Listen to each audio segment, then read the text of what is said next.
Pada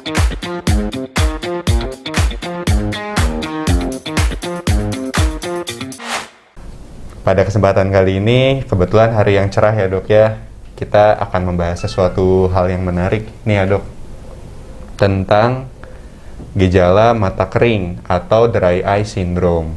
Sahabat Hermina mungkin banyak yang mengalami keluhan-keluhan seperti mata terasa kering tapi nggak tahu itu apa dan bagaimana cara menanganinya. Pada kali ini kita akan membahas hal tersebut lebih lanjut.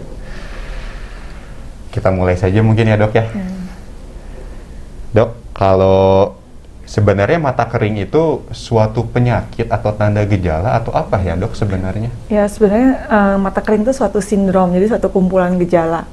Jadi sindrom mata kering atau yang kita kenal dengan dry eye syndrome adalah suatu gangguan pada permukaan bola mata akibat terganggunya produksi dan stabilitas lapisan air mata.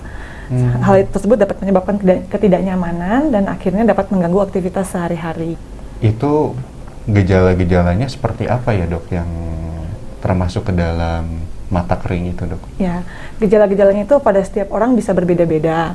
Umumnya pasien merasa matanya tidak nyaman, merasa matanya cepat lelah, terasa berat.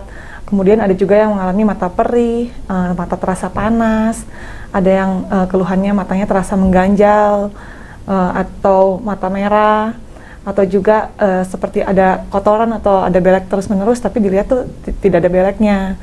Kemudian bisa juga gatal, berair, sampai menyebabkan mata buram atau silau. Banyak ya sahabat Hermina kalau gejala-gejalanya. Iya. Kalau penyebabnya sendiri dok, sebenarnya ada satu penyebab yang pasti tidak ya dok tentang itu, dan kepada siapa saja mata kering ini bisa mengena gitu dok? Ya, penyebabnya ini dia merupakan multifaktor ya, banyak penyebabnya. Dan mekanisme terjadinya dry eye ini sebenarnya ada dua mekanisme dokter. Yang pertama mekanisme penguapan yang berlebihan. Jadi sebelumnya saya mungkin perlu jelaskan dulu lapisan air mata. Nah, lapisan air mata manusia itu terdiri dari 3 lapis. Dari yang jadi bola mata kita itu dilapisi oleh 3 lapis lapisan. Dari yang paling luar sampai yang paling dalam ada 3 lapis. Yang paling luar itu lapisan lemak atau lapisan lipid. Dia dihasilkan oleh kelenjar di tepi kelopak mata. Kita sebut kelenjar meibom. Fungsi lapisan lipid ini untuk mencegah penguapan lapisan yang ada di sebelah dalamnya. Jadi dia mencegah penguapan lapisan air di bagian dalamnya, juga dia mencegah infeksi. Kemudian lapisan yang lebih dalam lagi, yang kedua yaitu lapisan akuos atau lapisan air. Lapisan akuos ini dihasilkan oleh kelenjar lakrimal yang ada di belakang kelopak mata atas.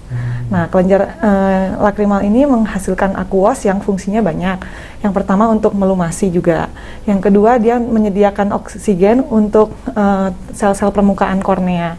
Lalu fungsi yang ketiga untuk membilas apabila ada iritan atau kotoran. Dan yang ketiga mengandung enzim lizozim dan betalisin untuk mencegah infeksi juga. Kemudian yang paling dalam, yang paling dekat dengan permukaan bola mata, yaitu lapisan mukus atau musin, atau bahasa awamnya lendir ya. Dihasilkan oleh sel-sel di permukaan bola mata. Nah, lapisan lendir itu fungsinya juga sama untuk melumasi dan mencegah infeksi.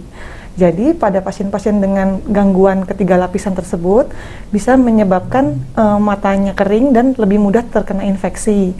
Karena tadi kita ketahui fungsi-fungsinya banyak yang untuk mencegah infeksi. Nah, mekanismenya ini ada 2 dok. Yang pertama itu evaporatif atau lapisan lipid yang paling luar ini produksinya berkurang sehingga yang paling luar jadi lapisan air. Lapisan air itu kan mudah menguap. Pasien akan merasakan matanya pedas, kering, perih. Nanti setelah dia menguap habis, otomatis kelenjar lakrimal di atas kelopak mata ini dia akan menghasilkan lebih banyak, sehingga tiba-tiba pasien merasa matanya berair. Ya, kalau istilahnya orang Sunda bilang cirambai gitu ya. Seperti itu. Jadi terus aja berulang, perih nanti berair, setelah perih berair lagi, setelah perih berair lagi. Itu keadaan evaporatif, ini yang paling sering. Yang kedua, mekanisme berkurangnya akuos. Jadi yang pertama tadi lapisan lipidnya kurang, yang kedua lapisan yang tengahnya itu lapisan airnya berkurang. hal tersebut bisa menyebabkan air matanya jadi lebih kita menyebutnya hiperosmolar, jadi lebih kental. Nah, kalau kekentalan yang meningkat itu menyebabkan kerusakan di permukaan bola mata, juga menyebabkan reaksi-reaksi radang di permukaan bola mata.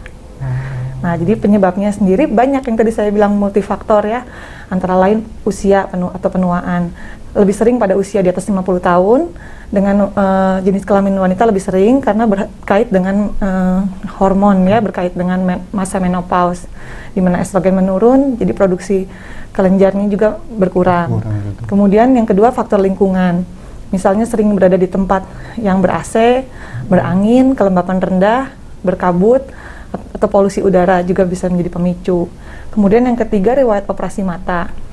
Jadi riwayat pernah operasi mata biasanya ya walaupun minimal tapi sudah ada kerusakan permukaan bola mata. Kemudian riwayat penggunaan lensa kontak. Jadi disarankan pada pasien-pasien pemakai lensa kontak juga harus memperhatikan air matanya dengan cara memakai pelembab mata. Kemudian apabila kita sering melakukan aktivitas membaca terlalu lama atau menggunakan laptop terlalu lama atau komputer ya, tentu itu bisa menyebabkan mata kering, karena saat kita lihat layar terus-menerus otomatis tanpa kita sadari refleks mengedip kita berkurang. Ya, sementara dengan mengedip itu kita tuh melumasi permukaan bola mata dengan kelenjar lipid yang bantuan kelenjar lipid tadi yang ada di tepi kelopak mata. Kemudian juga penyakit-penyakit lain, baik itu penyakit mata maupun penyakit sistemik, bisa menyebabkan mata kering. Misalnya pada penyakit diabetes, Bell's palsy, di mana kelopak matanya tidak bisa menutup ya. Kemudian ektropion, kemudian alergi mata juga bisa mencetuskan mata kering. Gitu. Jadi banyak penyakit lain. Juga penyakit autoimun bisa menyebabkan mata kering. Kemudian juga riwayat obat-obatan, baik itu obat-obatan tetes mata maupun obat-obatan oral, juga obat-obatan yang diminum. Obat-obat tetes mata, pada beberapa obat yang mengandung pengawet, pengawetnya itu bisa mencetuskan mata kering. Jadi biasanya dokter meminimalkan obat-obat yang mengandung pengawet. Kemudian obat-obat yang diminum, misalnya obat hipertensi, obat anti alergi, obat antidepresan, antipsikotik ya, kemudian obat-obat Parkinson, pil KB, obat-obat hormonal lainnya itu juga dapat menyebabkan mata kering. Mata kering juga. Dari dokter sendiri dok, kira-kira ada pesan-pesan khusus mungkin dok untuk sahabat-sahabat Hermina dok? Ya, sahabat Hermina, jangan lupa menjaga kesehatan dengan makan makanan yang bergizi, cukup minum 2 liter sehari atau 8 gelas sehari ya. Kemudian jangan lupa istirahatkan mata apabila lama membaca atau menggunakan bekerja di depan layar. Baik dokter, udah cukup banyak mungkin ya dok ya yang dibahas. Ini ilmu yang sangat bermanfaat sekali dok. Bagi saya sendiri pun akan menjadi lebih ngeh gitu dok tentang mata kering ini, karena jangankan mungkin sahabat-sahabat Hermina, saya sebagai tenaga kesehatan pun sering mengabaikannya gitu dok, kadang malah kucek-kucek. Terima kasih banyak sekali lagi dokter. Mungkin pada kesempatan kali ini kita cukupkan dulu saja mungkin ya dok. Jika sahabat-sahabat Hermina ada hal yang ingin dikonsultasikan lebih lanjut, ditanyakan bukan hanya seputar mata kering tapi juga terkait dengan keluhan mata lainnya, silakan untuk berkonsultasi kepada Dr. Grace Purnomo, spesialis mata. Beliau berpraktik di Rumah Sakit Hermina Arca Manik. Untuk jadwalnya bisa dilihat di mobile app Hermina, bisa juga booking lewat sana.